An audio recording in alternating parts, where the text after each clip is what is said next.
નમસ્કાર મિત્રો, આજે આપણે વાત કરશું અણહિલ ભરવાડની ઘટના પર। મધરાત જામી હતી।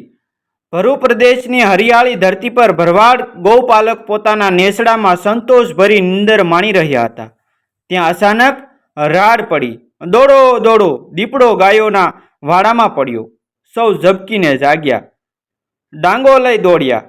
એમાં એ દીપડો વાડ ઠેકી એક વાસળી ઉપાડી ભાગ્યો। સૌએ જોયો, એ જાય કરતા બધા ભરવાડ વનરાજીમાં પહોંચી જાય છે। એમાં ગોતવો મુશ્કેલ હતો દીપડાને। ગમે તેમ તો એને પૂરો કરવો જ જોશે, નહીતર રોજ પશુઓને રંજડશે।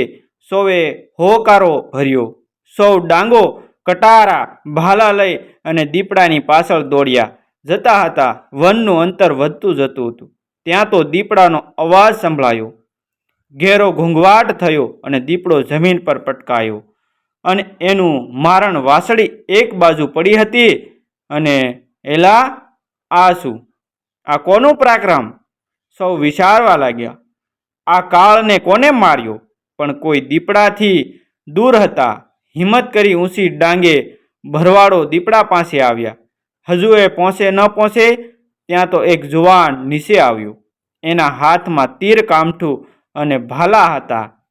જુવાનને જોતા જ સૌ બોલી ઉઠ્યા, અરે, આ તો સોખડા ભરૂનો અણહિલ્યો! આ સાંભળતા જ સોખડો અણહિલ પાસે આવીને બોલ્યો, તે દીપડાને માર્યો બેટા? હા, આપણા વાડામાં વાસળું લઈને ભાગતો મેં જોયો। લોહી સાખેલને જીવતો જવા દઈએ તો લારિયું જરે અને પશુઓને રંજડ કરે, એને પૂરો કરવો જ સારો। બધા ભરુઓ બોલી ઉઠ્યા, શાબાશ જુવાન, શાબાશ! તે તો એકલે આપણા નેહડાનું નાક રાખ્યું બેટા। આ ઉંમરે અમારા નેહડાનો વીર કહેવાય તું। બધાએ કહ્યું, અમે તારું નસીબ ઉજળું ભાકીએ છીએ। સોખડાએ કહ્યું, ભાઈઓ, તમારા આશીર્વાદ ફળો। બધા નેહડા ભણી જવા લાગ્યા। અણહિલના આ પરાક્રમને બિરદાવવા નેહડામાં ખીર રોટલાનું જમણ રાખ્યું। આજુબાજુના નેહડાના નાતવાળાને પણ આમંત્રણ અપાયા। આમાં જુવાનનો જૂથ પણ હતા। અણહિલનું ખડતલ બદન સૌનું આકર્ષણ બની ગયું। નાનપણથી અણહિલ તેજસ્વી અને સંપળ બુદ્ધિ ધરાવતો યુવાન જ હતો। આવેલ યુવાનોમાં એ હળિયો મળ્યો અને આવેલ યુવાનોનો જાણે દોસ્ત બની ગયો। ઝારના ધીંગા રોટલા અને ગાયનું શેળ કઢા દૂધ અને માખણ ઘીની રેલમ સેલમ થવા માંડાણી। નેહડામાં જાણે ઠાકરના સોરુઓમાં આનંદ વ્યાપી ગયો। અણહિલે એક જૂથ બનાવ્યું હતું। એમાં ડાંગ, તીર, ભાલા, તલવાર, સરા એ સમયના શસ્ત્રો અને કુસ્તીના દાવોની તાલીમ આપવા મળી। અણહિલનું આ કાર્ય વૃદ્ધો પણ વધાખાણતા અને યુવાનો સાંજે આ કાર્યમાં લાગી જતા। સોખડો ભરૂ નાત મુખી પટેલ જેવો ગણાતો અને નાતમાં એનું માન પણ ઘણું। નેહડામાં કે દૂર ભરવાડના નેહડાઓમાં પણ કંઈક તોફાન, તસ્ત કે મન દુખતું થયું હોય અને બધા સોખડા ભરૂના ઘેરે ભેગા થતા અને રામ રામ, જય ગોપાલના નાદ સાથે ડાયરો ભરાતો અને કસુંબા અને સલુમોના કસ ભરાતા। આનંદથી સોખડો વાત સંભળાવતો અને સોખડો ભરૂ જે ન્યાય કરે તે કબૂલ રાખતા ભરવાડ સોખડા ભરૂને સાતી ગજ ગજ ફૂલતી હતી। અને વાત તો ત્યાં થાય કે દૂર દૂરના નેહડાવાળા અણહિલની ભાઈબંધી કરવા આવે અને નેહડામાં અણહિલ અમારો સરદાર એમ બોલતા જ હોય। અણહિલે ભરૂ ભૂમિમાં જોત જોતામાં 500 દૂધમલિયાઓનું જૂથ બનાવી દીધું હતું અને એક હાકલ પડતા કાળ સાથે કુસ્તી કરે એવા વીર યોદ્ધાઓ તૈયાર કર્યા હતા હોય એને પણ। અને લાલ બુંદ શરીરવાળો આ ખડતલ જુવાનિયાઓના હાથમાં તીર અને તલવારો જ્યારે આવતા ને એક સાથે કૂચ કદમ કરતા ત્યારે ધરતી પણ ધણ ધણ ધણ ધણ ઉઠતી। અત્યારે એમને કોઈ દુશ્મન નહોતા અને હોય તો અને જાગે તોય એમને જોઈને દુશ્મનની છાતી જરૂર બેસી જાય। નેહડા હવે નિશ્ચિત બન્યા હતા। અણહિલના આ પ્રયત્નથી જે નેહડાઓમાં આ ભળેલા એ શક્તિશાળી બનતા જતા હતા અને આથી આ ભરૂ પ્રદેશમાં બીજા નેહડાઓને દ્વેષ જેવું જાગતું હતું. પણ સબકલા કરવા છતાં અણહિલે એવી સેહ પાળી હતી કે ઉપજાવવા કે જુવાનીઓ સફળ થવા દેતા ન હતા. ભરૂ પ્રદેશ વિશાળ હતો, સાથે સાથે રસાળ પણ. એની ધરતીની સોફરે પથરાયેલ લીલી હરિયાળી એ જાણે લીલવણો ગાલીઓ પાથર્યો હોય એમ લાગતું. ભરૂ પ્રદેશની વસંતમાં એવી ખીલી ઉઠતી કે પશુ અને પશુપાલકોના હૈયા આનંદ મસ્ત બની જતા. બાજુ આવેલ નાના નાના ડુંગરાઓ જાણે લીલવણી જોગનરો સમાધિમાં બેઠા હોય એવું લાગતું. 1350 વર્ષ પહેલાનો આ જમાનો હતો. ભારત એક રાષ્ટ્ર ન હતું, પણ જેના બાવડામાં જેટલું બળ હોય ને એટલી નાની મોટી જમીન મેળવી ઠકરાતો સ્થાપતા અને રાજ્ય ચલાવતા. આ ભરૂ પ્રદેશ પર પશુપાલકો જ નેસ બાંધી રહેતા હતા. આમ ભરૂ પ્રદેશ ખૂબ રસાળ અને ઠાકરની દયાથી ખૂબ માગ્યા મેહ વરસતા. કુદરતના 4 હાથ હતા ભરૂ પ્રદેશ પર. એક રાતનો સમય હતો.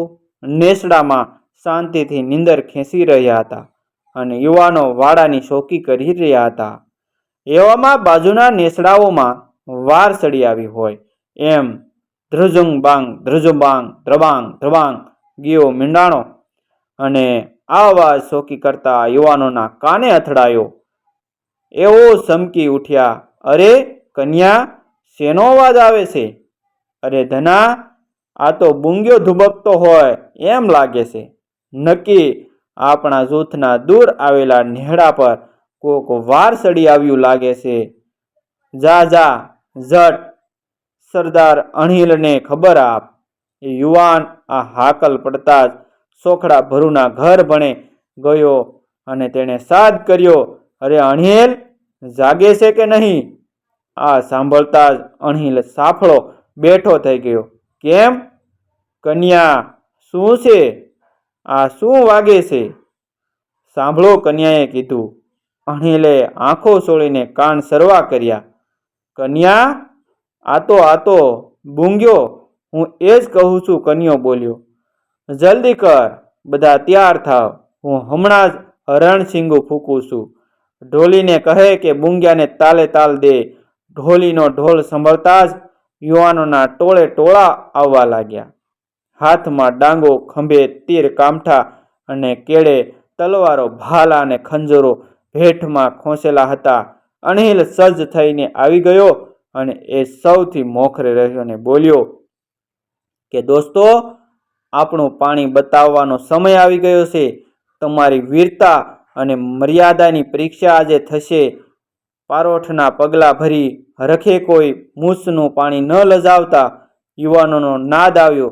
અરે વીર દોસ્ત, તે અમને સામી સાતીએ મરવાનું શીખવ્યું છે. પારોઠના પગલા ભરવાને બદલે મેદાનમાં મરી ખૂટવાનું અમે વધુ ઈચ્છીએ છીએ. શાબાશ દોસ્તો, શાબાશ. હું તમારી સાથે જ છું. જીવશું તોય સાથે અને મરશું પણ તોય સાથે જ મરશું. એક કવિએ સરસ લખ્યું છે કે સૌ સાથ લડશો પછી રડશે કોણ કોઈને કારણે. હરખાવ પ્રિયજન, ગાવ ગુણીજન દાવ દુશ્મન થરથરે. આપણે જરૂર દુશ્મનનો દાવ ઊંધો પાડશું. અણહિલ જુસ્સાથી બોલ્યો. નેસડા જ્યાં હતા ત્યાંથી 20 થી 25 માઇલ દૂર એક ડફરાત આવેલી હતી. એ રાજપૂત રાજા માનસિંહની આંખોમાં આવો ભરૂઓનો રસાળ પ્રદેશ કાયમ ખટક્યા કરતો હતો. પોતાના રાજ્યમાં ભેળવી સમૃદ્ધ કરવા માંગતો હતો. પણ નેસડાના જોરાવર યુવાનો નડતર રૂપ હતા. એણે નેસના વૃદ્ધો સાથે પણ મંત્રણાઓ કરી હતી, પણ નેસડાના ભરવાડ ભોળવા એમ હતા નહીં.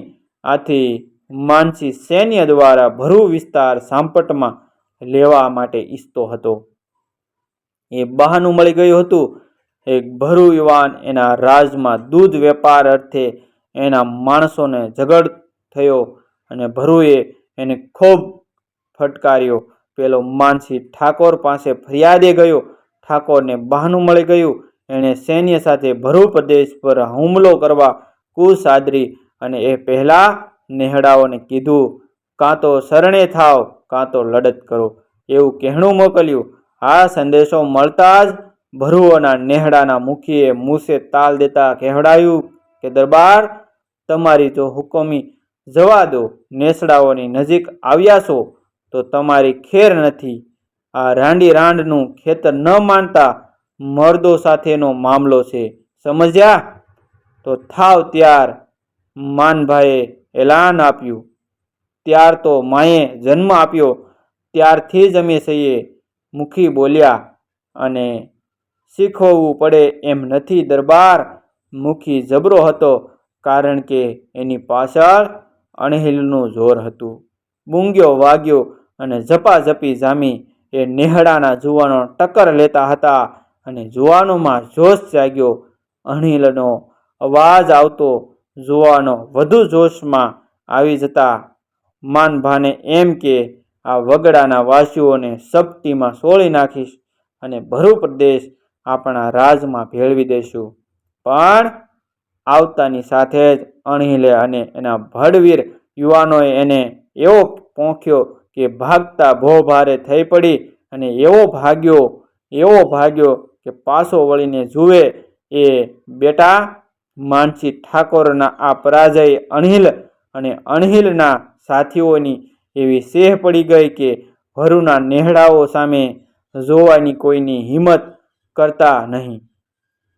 મિત્રો, તમને જો આ વિડીયો ગમ્યો હોય, વિડીયો પસંદ આવ્યો હોય તો વિડીયોને લાઈક કરજો અને તમારા અન્ય સગા સંબંધી મિત્રો સાથે અમારા વિડીયોને શેર કરવાનું ભૂલતા નહીં. અને આવા જ નવા જીવન ઉપયોગી, જીવનમાં કંઈક નવું કરવાની પ્રેરણા મળે તેવા વિડીયો જોવા માટે અમારી ચેનલ સાથે બન્યા રહેજો. અમારી ચેનલને સબસ્ક્રાઈબ કરી દેજો. થેન્ક યુ મિત્રો, મળીએ છીએ.